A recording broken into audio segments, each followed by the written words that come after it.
apple of my eye. What is going on, beautiful people? Welcome back to another amazing and impactful episode of the True Health Forever podcast, where we show our best life through the lens of holistic health. See, I feel like we just gotta slow it down. Know each step. But welcome back. All right, my name is Truvel, creator of Black Wall Street, the board game, and as usual, I have with me the beautiful, the smiling, the curl-rific bead queen herself. Well, maybe not yet, but by this evening, you're going to be the bead queen herself. Please introduce yourself. What up, party people? My name is Sinclair, aka The Health Nerd. Happy to be here on a Sunday, a hot Sunday afternoon. How you know it's hot? You ain't been outside yet. I just know. How you know? I just know. No, it's hot. It's hot. It's hot. No, it's hot. 100%. So without getting too far, into it before we prelude. So gotta love when it starts out like that. It starts with y'all know I have a few problems, right? And one of the problems is, and we do have a video on here, but I have a problem of sometimes holding on to things, right? I can do some deep psychological analysis and figure out where it comes from, I'm sure, but I just feel like once I get stuff, whether it's people, friends, or even just like movies, things, chairs, I want to keep them, right? And the queen kind of put me out on blast. Yesterday we were doing a little doc series, and she was like, "Look at this chair." This chair, y'all. I'm not over exaggerating. It's chair. It's a struggle. If you can, Jair, you can pull up the video of the chair so that people can see what it looks like.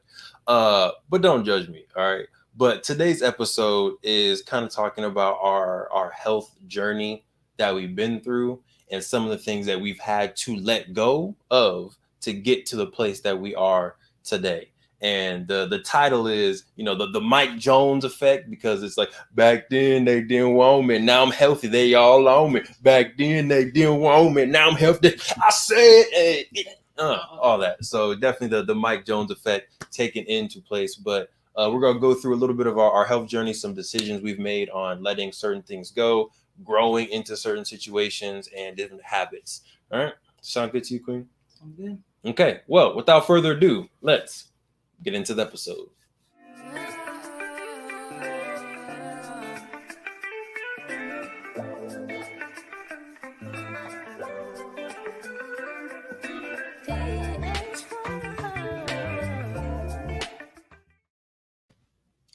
Pineapple. It's good stuff, y'all.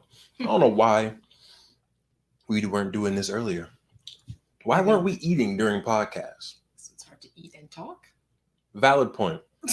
I'm you got me there, Queen. But I just feel like, one, it keeps the energy up. It keeps it a little bit more lively. I don't know. I might, y'all let us know if we should be eating and not like full meals. Right. Yeah, we'll be grubbing like that on the podcast. But some fruit, that's on brand. That makes sense. If you're wondering why I'm not eating, I just brushed my teeth. And as I was explaining to Devon, if you ever brushed your teeth and then tried to eat something, like, it doesn't taste the same, especially fruit. Like, it just tastes off.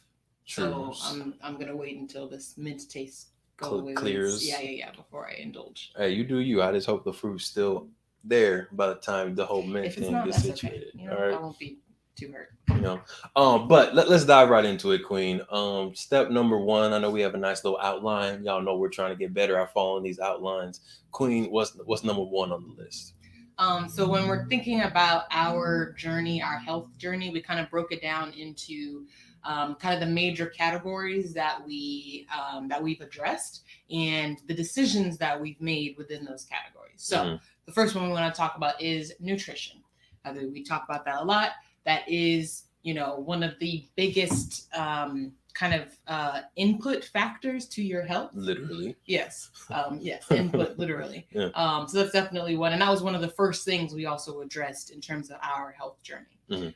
So if we could pull up the graphic that shows our nutrition journey, we can kind of walk through the three things that the decisions that we've made. The first one being limiting our meat consumption.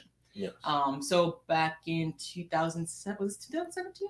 This was no. This Or was during 2016? college, so it's 15 or 16. Yeah, this was Yeah. during college. Yeah. So for me, For and you. I'll start off. The first thing that I started to limit as far as meat was pork. Right, and that was in 2014, 2015. I was like, okay, no more pork. Made that decision to maybe not no more, but limit it like severely. I only eat it for holidays and maybe when the Queen forces me when we're in Italy. But other than that, I'm not right in my life. Oh, eat this pepperoni in Italy. Oh, spicy salami. My apologies, Italiano.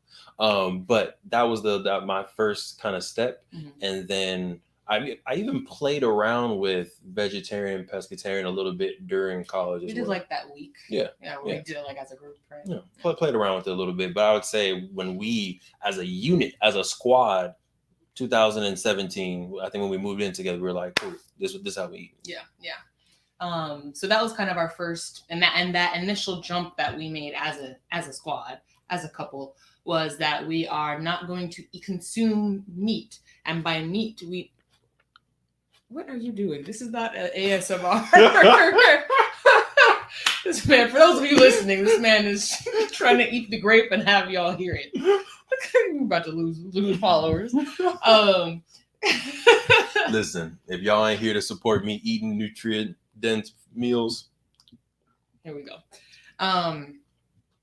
So the first thing we did was limit our consumption of meat. Meat being chicken, beef, any type of like land meat or like poultry, anything like that, turkey, pork, all of that. So we limited that to when we travel and when we, hence Italy, and on holidays. That's kind of how we decided it was best for us to moderate how much we eat meat. Right. So that was kind of the first big thing, and that lasted for, I feel like we did that for like a year before we even changed from that. We really got solid in like, we realizing after what 22, 23 years of eating this way, it's going to take some time to get used to that. So we gave ourselves like a year before we even considered changing anything. And then after that, I think we even for maybe another year, 6 months to a year, we did vegetarian during the week, and we only ate seafood on the weekends. And this is when we were in Port Wanini. And that really wasn't that big of a shift. Because again, after you've already been, kind of not eating things that you were used to eating before, it's just that tiny step further to where, we were eating, again, just vegetarian during the week. So we would have, black bean enchiladas, quesadillas, and things like that. Ramen. Yeah, those were good days. The chili. Quinoa chili. So that's where a lot of the recipes, that are vegetarian based that we have now that we circle throughout our diet come from that time period where we were challenging ourselves to eat vegetarian. Right, and the point that I want to really bring home here is the fact that you don't have to. You can give yourself flexibility. And I think me more so, like I was like, no, we said we're gonna be vegetarian. We said we were pescatarian. This is our lifestyle forever. And I feel like you were like coaching us through, like, no, it's okay to be like, give yourself a little bit of flexibility. Like, all right now for this year, let's do this. But if something comes up, we can always shift it as long as you're making conscious decisions to still live healthy.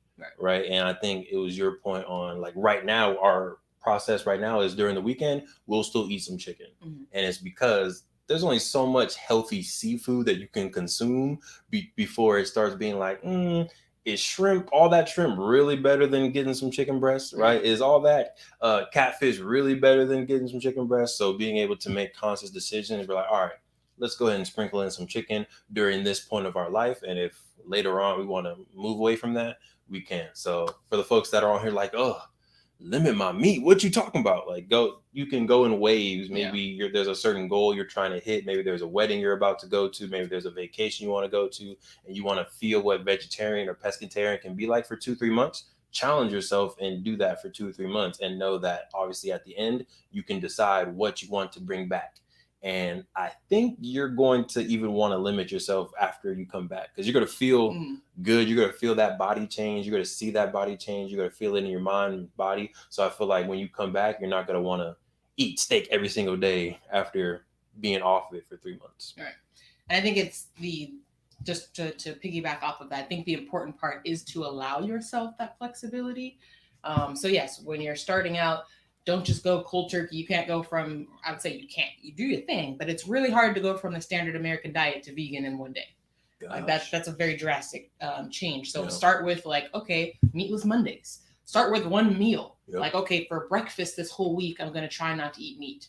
And then maybe the next week, now you're adding in lunch. So now for 2 meals of the day. And then the next week, now you're at dinner. And by the end of the month, now you have accomplished what you're trying to accomplish, but it doesn't feel like it doesn't feel overwhelming like it's been all at once. But yeah, allow your mind to change. It's okay. Once you make a decision, you can't change your mind. You have to listen to your body at the end of the day. So I think even I'm very much changing my scope on food and what I see as, and trying to get out of the good versus bad and just trying to get good quality food. I'm trying to get the king over to my side a little bit more.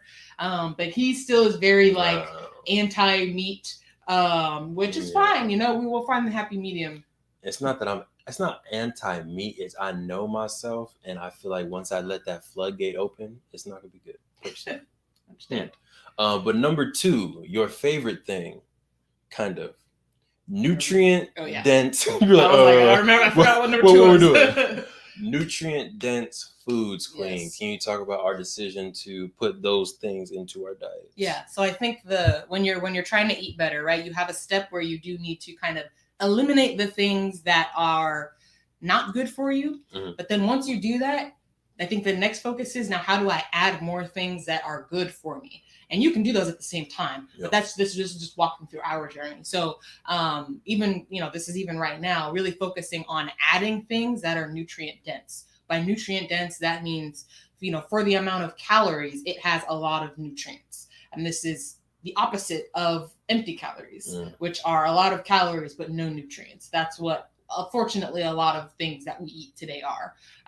So putting a focus on nutrient dense things. So that's when, we were going heavy, not as much anymore, but, really at the start of our journey, we were going heavy on smoothies, because that's a good way to consume really not a lot of calories, but getting a lot of nutrients with your fruits, your veggies, your nuts and seeds, your healthy fats with like the nut milk.